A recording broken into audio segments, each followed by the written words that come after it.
అందరికీ నమస్కారం. ఈరోజు మనం ఆ గోవిందునికి సంబంధించిన చిన్న చిన్న కథలను చెప్పుకుందాం. ఒక చిన్న బాలుడి దగ్గర ఉన్నది ₹1 మాత్రం.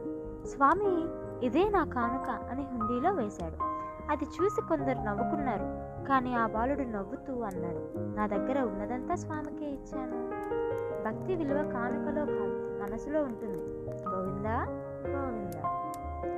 ఒక భక్తుడు గంటల తరబడి క్యూలో నిలబడి విసిగిపోయాడు. ఇంత ఆలస్యం ఎందుకు స్వామి అని మనసులో అనుకున్నాడు. దర్శనం జరిగి ఒక్క క్షణంలో అతని కళ్ళల్లో ఆనంద బాష్పాలు వచ్చాయి. బయటకు వచ్చి అన్నాడు, ఈ ఒక్క క్షణం కోసం జీవితాంతం కూడా వేచి ఉండొచ్చు.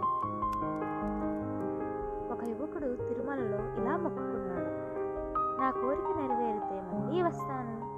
కొన్ని నెలల్లో అతని కోరిక నెరవేరింది. అతను తిరిగి వచ్చి అన్నాడు, స్వామి, కోరిక నెరవేరినందుకు కాదు, నాపై నీ కృప ఉన్నందుకు వచ్చాను. నిజమైన భక్తికి ప్రతిఫలం ఎప్పుడూ ఉంటుంది. గోవిందా. తిరుమలకు వెళ్ళాలని అనుకున్న ఒక వ్యక్తికి డబ్బు లేదు. అయినా ప్రతిరోజు గోవిందా అని జపించేవాడు. కొద్ది రోజుల తర్వాత అనుకోకుండా యాత్రకు అవకాశం వచ్చింది. అప్పుడు అతను గ్రహించాడు, స్వామి పిలుపు వచ్చినప్పుడే తిరుమల దర్శనం లభిస్తుంది. శ్రీ వెంకటేశ్వర స్వామికి జై. ఇలాంటి మరిన్ని కథలకు మీరు మా ఛానల్ను లైక్ చేయండి, సబ్స్క్రైబ్ చేయండి, మరియు కామెంట్ కూడా చేయండి. గోవిందా.